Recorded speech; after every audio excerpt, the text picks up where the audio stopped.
Hello everyone, welcome back to গল্প কথা। আজকের এপিসোডে রয়েছে দুইটি ঘটনা এবং দুটি ঘটনায় কিন্তু বেশ ভয়ের। ঘটনায় যাওয়ার আগে বলতে চাই, যারা এখন অবধি চ্যানেলটিকে সাবস্ক্রাইব করোনি অবশ্যই কিন্তু চ্যানেলটি সাবস্ক্রাইব করে গল্প কথার পাশে থাকো। এবং তোমরাও যদি গল্প কথায় ঘটনা পাঠাতে চাও, তোমাদের কি করতে হবে, ডিসক্রিপশন বক্সে একটি হোয়াটসঅ্যাপ নাম্বার দেওয়া আছে, তোমরা সেখানে গিয়ে আমাকে ঘটনা লিখে পাঠিয়ে দিতে পারো। এবং বলে রাখি, গল্প কথা কিন্তু কোনো রকম কুসংস্কারকে প্রমোট করে না। আমরা ঘটনাগুলি শুধুমাত্র এন্টারটেনমেন্ট হিসেবেই গ্রহণ করি। আশা করব গল্প কথা পরিবারের সদস্যরাও ঘটনাগুলিকে শুধুমাত্র এন্টারটেনমেন্ট হিসেবেই গ্রহণ করবে। আজকে যে প্রথম ঘটনাটি আছে পাঠিয়েছে বরিন দে। তিনি ঘটনাটি যেভাবে লিখেছে আমি ঘটনাটি ঠিক সেইভাবেই পড়ছি। আমার বাবা মা আর পরিবারের অন্য অন্য সদস্যরা উত্তরপ্রদেশে থাকে। আমরা প্রবাসী বাঙালি। চাকরির সূত্রে আমি কলকাতায়। আমি দক্ষিণ কলকাতায় থাকি। আমার বাড়ির দোতলায় আমাদেরই ভাড়াটিয়া আর একজন থাকে, রমেনদা। তিনি বয়স জ্যেষ্ঠ, 70 কি 75 তার বয়স হবে। উনি জিওলজিক্যাল সার্ভে অফ ইন্ডিয়াতে চাকরি করতেন, এখন অবসরপ্রাপ্ত। অফিস থেকে ফিরে আমি মুখ হাত পা ধুয়ে কিছু মুখে দিয়ে রমেনদার কাছে বসতাম। রমেনদা তার ইজি চেয়ারে বসে গড়গড়ায় তামাক খেতেন। রমেনদার কাজের লোক কৃষ্ণ মাঝে মাঝে এসে কখনো চা, কখনো মুড়ি, কখনো আলুর চপ দিয়ে যেত। আমি সিগারেট ধরিয়ে রমেনদার অভিজ্ঞতা শুনতাম। এইরকমই একদিন বসে আড্ডা দিচ্ছি, উনি কথায় কথায় একটা ঘটনার কথা উল্লেখ করলেন। তিনি বললেন, বলছি একটা ঘটনা শুনবে নাকি? আমি রমেনদার কথা শুনে প্রথমে রাজি হয়ে যাই। আমি বললাম, হ্যাঁ বলো, অনেকদিন তো ঘটনা শুনি না। তখন আমার কর্মক্ষেত্রে মধ্যপ্রদেশের একটা ছোট্ট শহরে রমেনদা বলতে শুরু করে, একদিন কাজ থেকে ফিরে আমার আস্তানায় চা আর অন্য কিছু খাচ্ছি। তখন সন্ধে 7:30 হবে।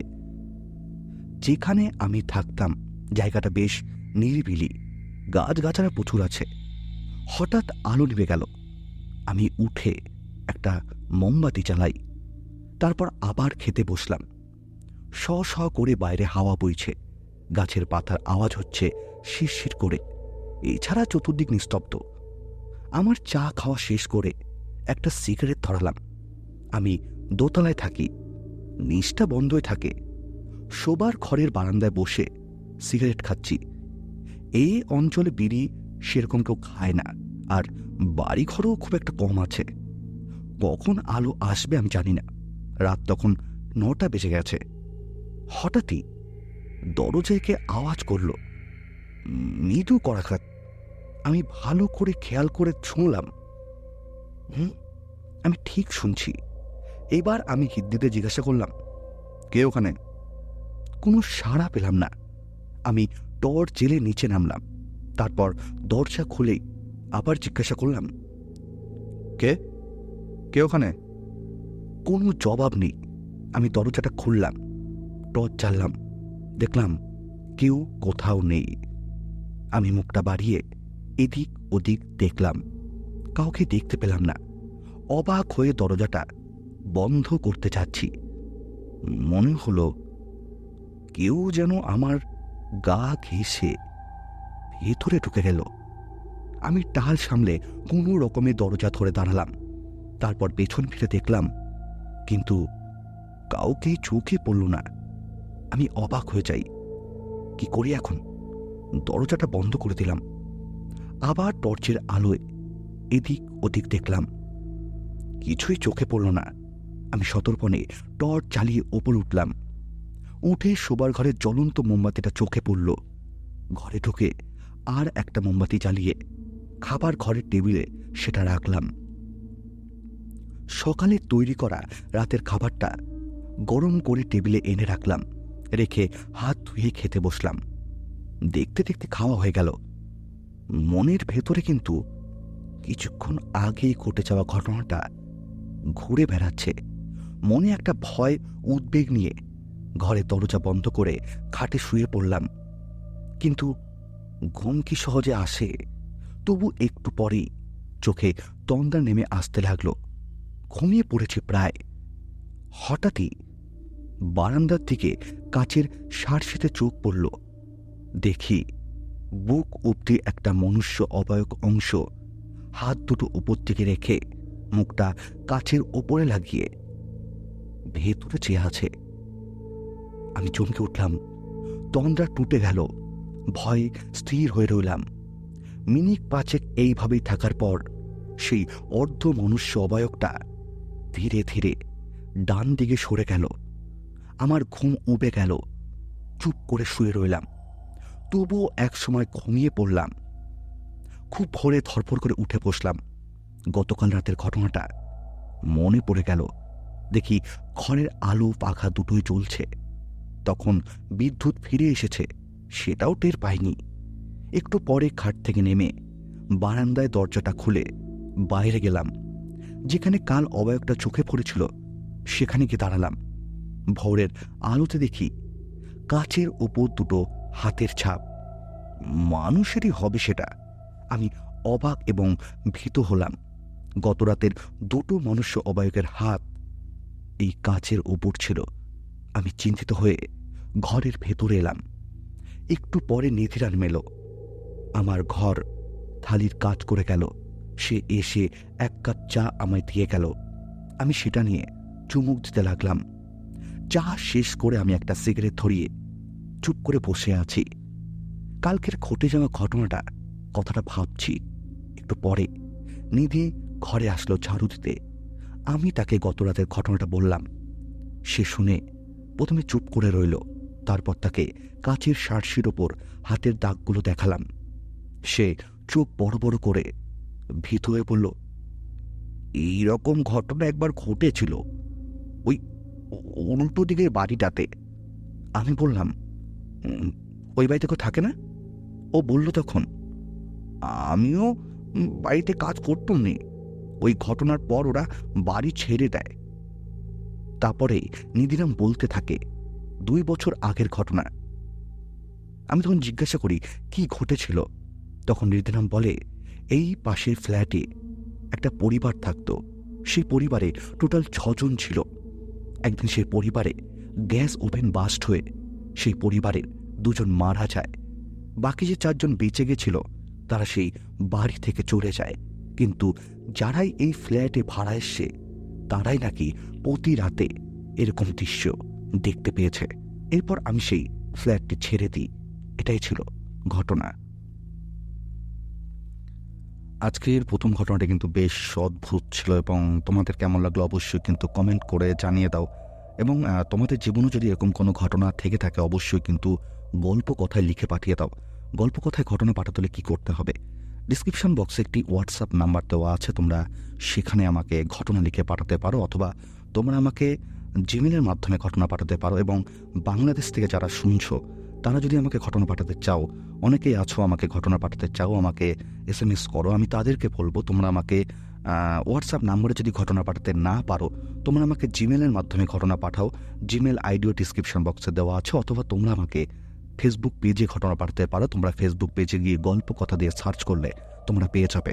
কেমন লাগলো আজকের প্রথম ঘটনা? যারা শেষ অবধি শুনেছো লাইক কমেন্ট করতে কিন্তু ভুলো না, কারণ তোমরা যদি লাইক আর কমেন্ট না করো তাহলে কিন্তু ঘটনার রিচ অনেকটাই কমে যায়। তাই রিকোয়েস্ট করব ঘটনা শোনার সাথে সাথে লাইক আর কমেন্টটা করে দিও। চলে যাচ্ছি আজকের দ্বিতীয় ঘটনায়। আজকের দ্বিতীয় ঘটনাটি আছে দিল্লির একটি ঘটনা। ঘটনাটা বেশ ভয়ের, আশা করছি তোমাদের বেশ ভয় লাগবে।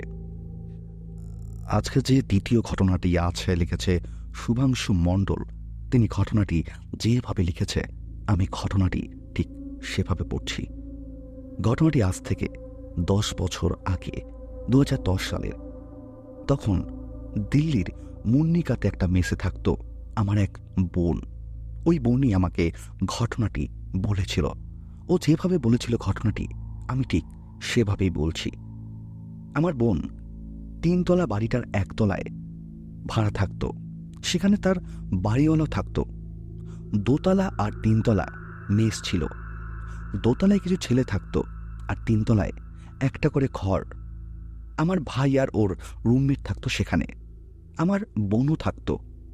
ওদের ঘরের সামনের প্যাসেজটা, পাশে ছাদের সিঁড়ি, ছাদের কোনো আলাদা দরজা নেই, সিঁড়ি দিয়ে ওপরে উঠলেই খোলা ছাদ।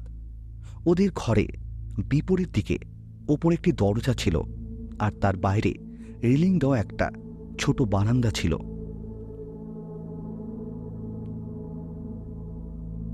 সেদিন কোনো একটা ছুটি উপলক্ষে সবাই বাড়ি গেছিল।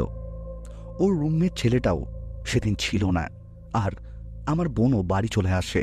আমার ভাই একা থাকে।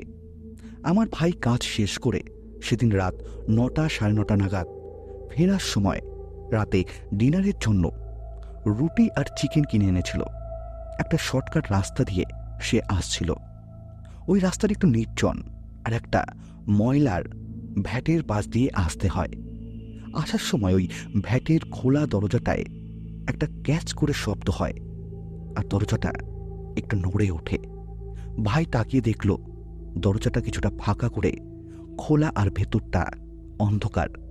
যাই হোক, ও মেসে ফিরে খাওয়া দাওয়া শেষ করে চিকেনের হাড্ডিগুলোকে ফয়েলের মধ্যে ভরে ভালো করে গার্ডার আটকে তারপর আবার প্লাস্টিকে মুড়ে বাইরের প্যাসেজের দরজায় পাশে রাখা একটা বাস্কেটের মধ্যে রেখে দিয়েছিল।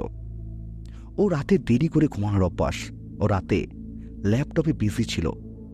হঠাৎ করেই রাত প্রায় 3টা নাগাদ ছাদে চুপ করে একটা শব্দ হলো, যেন কেউ লাফিয়ে নামলো ছাদের উপরে। দিল্লিতে বাড়িগুলো সব গায়ে গায়ে লাগোয়া, কোনো ছাদ নেই মাঝে। এক বাড়ির ছাদ থেকে খুব সহজেই পাশের বাড়ির ছাদের পাঁচিল টপকে চলে যাওয়া যায়। ও একটু অ্যালার্ট হলো, আবারও অবাক হলো যে এত রাতে কে আসবে ছাদে। তারপরে খুব ভারী ভারী পায়ের শব্দ, সিঁড়ি দিয়ে নামার শব্দ পেল, যেন কেউ ছাদ থেকে নিচে নামছে। পর মুহূর্তে ওই বাস্কেটটা খোলার শব্দ পেল। ও কান খাড়া করে রইল। তখন শুনতে পেল যে কেউ ফয়েলের প্যাকেটটা খুলছে। ও খুব অবাক হলো, সাথে একটু ভয়ও পেল। হঠাৎ ওর ঘরের দরজাটা একটু নড়ে উঠল, যেন কেউ বাইরে থেকে দরজা হেলান দিয়ে বসল। ভাই একটু সাহস করে চেঁচিয়ে বলল, কে কে ওখানে? কিন্তু কোনো উত্তর এলো না। ও তখন ওর পায়ের হাওয়ায় ছুটিটা খুলে সজোরে দরজায় ছুঁড়ে মারল। মুহূর্তে সবকিছু চুপচাপ। 2 মিনিট বাদেই হাড্ডি চেবানোর কর্মর শব্দ পেল। ও একবার ভাবল যে কোনো হনুমান নাকি, কারণ দিল্লির ওই অঞ্চলে খুব হনুমানের উৎপাত আছে। কিন্তু পর মুহূর্তে ওর মাথায় এলো যে হনুমান তো নিশাচর নয়, আর মাংস খায় না, নিরামিষ ভোজি হয়। ভাই ঘাবড়ে গেলেও বুদ্ধি হারালো না। দরজার আবার ভেতর থেকে জোরে শব্দ করল। সাথে সাথেই অদ্ভুতভাবে পেছনের বারান্দার দরজাটা পাল্টা আওয়াজ হলো। কিন্তু ওই বারান্দার বাইরে থেকে আসা এত সহজ নয়। হয় তাকে নিচ থেকে দেওয়াল বেয়ে উঠতে হবে, না হলে ছাদ থেকে কন্নির ঝুলে নামতে হবে, যা মানুষের পক্ষে এত তাড়াতাড়ি সম্ভব নয়। ও স্তব্ধ হয়ে দাঁড়িয়ে গেল। তারপর আবার সামনে দরজার সামনে হাড্ডি চেবানোর শব্দ হলো। বাইরে একটা প্লাস্টিকের কল ছিল, সেটা ধরেও খুব জোরে জোরে ঝাঁকানোর আওয়াজ পেল। তারপর ছাদে ভারী পায়ে চলে যাওয়ার শব্দ পেল। ও ভীষণ সাহসী। ও ঘাবড়ালো না। দরজা খুলে বাইরে এসে দেখার চেষ্টা করলো কি আছে। ঘরের সব লাইট জ্বেলে চুপ করে ঘাপটি মেরে বসে থাকলো। কিছুক্ষণ সবকিছু চুপচাপ। হঠাৎ ওর মোবাইলের কথার মাথায় এলো। সাথে সাথেই নিচে বাড়িওয়ালাকে ফোন করে ব্যাপারটা জানায়। ওর বাবা তার সাথে কথা বলে। বেশ কয়েকবার ফোন করার চেষ্টা করা হলো। ওদের 2টো অ্যালসেসিয়ান কুকুর ছিল। বাড়িওয়ালা নিজের সব আলো জ্বেলে কুকুরটাকে ছেড়ে দিত। ওরা ডাকতে এলে উপরে আসতো, সাথে বাড়িওয়ালা ছেলেটাও আসতো। ওদের আওয়াজ পেয়ে সে বাড়িওয়ালা ওপরে আসে। তখন ও সে বাড়িওয়ালাকে জিজ্ঞাসা করে যে, আপনার কুকুর দুটো কি ওপরে এসেছিল? তখন বাড়িওয়ালা বলে যে কুকুর দুটো তো ঘরে আছে, ওরা রাতের বেলা ঘর থেকে বেরোয় না। তখন বাড়িওয়ালাকে বলে যে, আমি একটা চেবানোর শব্দ পেয়েছি, আপনি ভালো করে দেখুন তো আপনার ঘরে কুকুর দুটো আছে নাকি। তখন আমার ভাই সে বাড়িওয়ালার সাথে সেই ঘরে যায়, গিয়ে দেখে যে কুকুর দুটো ঘরে আছে। তারপর তারা ছাদে যায় এবং ছাদে গিয়ে যেটা দেখে সেটা দেখে তারা প্রচণ্ড ভয় পেয়ে যায়। ছাদে তারা পায়ের ছাপ দেখতে পায়, কিন্তু অদ্ভুত ব্যাপার, একটা পায়ের ছাপ ছিল। মানে একজন মানুষ একটা পা ওপরে করে গেলে যেমন একটা পায়ের ছাপ পড়ে, ঠিক একটা পায়ের ছাপ সেখানে ছিল। এটাই ছিল ঘটনা। আজকের কিন্তু দুটি ঘটনায় বেশ ভয়ের ছিল। তোমাদের কেমন লাগলো অবশ্যই কিন্তু কমেন্ট করে জানিয়ে। তোমরাও যদি ঘটনা পাঠাতে চাও অবশ্যই কিন্তু ঘটনা লিখে পাঠিয়ে দাও। আর ডিসক্রিপশন বক্সে হোয়াটসঅ্যাপ নাম্বার দেওয়া আছে। এবং বলে রাখি, গল্প কথা কিন্তু কোনো রকম কুসংস্কারকে প্রমোট করে না। আমরা ঘটনাগুলি শুধুমাত্র এন্টারটেনমেন্ট হিসেবেই গ্রহণ করি। আশা করব গল্প কথা পরিবারের যে সকল সদস্যরা ঘটনা শুনছো তারাও কিন্তু ঘটনাগুলিকে শুধুমাত্র এন্টারটেনমেন্ট হিসেবেই গ্রহণ করবে। এবং বলে রাখি, তোমাদের পরিবারে যদি কারোর সাথে এরকম ভৌতিক ঘটনা থেকে থাকে অবশ্যই কিন্তু লিখে পাঠিয়ে দাও। এবং আমি চাইছি যে আর কিছুদিন পর থেকে গোসলি কল রেকর্ডিং চালু করব, যেটা তোমরা আমাকে ঘটনা পাঠাও যেরকম সেরকম তোমরা আমাকে ফোন করবে। আমাকে হোয়াটসঅ্যাপে প্রথমে SMS করবে যে ঘটনা বলতে চাও, তোমরা আমাকে ফোন করবে এবং তোমাদের গলায় তোমরা তোমাদের ঘটনা শুনতে পারবে এবং তোমাদের পরিবারের সকলকেই শোনাতে পারবে। তাই সকলকে বলবো তোমরা আমাকে হোয়াটসঅ্যাপে SMS করো যারা আমাকে ঘটনা বলতে চাও। যেরকম তোমরা ঘটনা লিখে এসছো এতদিন, ঘটনা সেরকম লিখবে, কিন্তু তোমরা আমাকে বলতেও পারবে এবং আমার সাথে ডাইরেক্ট ফোনে কথা বলে তুমি তোমার ঘটনা সবাইকে শোনাতে পারবে। তো আশা করছি অনেকেই আমাকে ঘটনা পাঠাবে এবং আমাকে হোয়াটসঅ্যাপে SMS করে জানিয়ে দেবে। আমি খুব তাড়াতাড়ি একটা সিরিজ নিয়ে আসছি, গোল্ডসলি কল রেকর্ডিং। আশা করছি তোমাদের বেশ ভয় লাগবে। দেখা হচ্ছে সামনের দিন ঠিক রাত 10টায়। অনেক ধন্যবাদ।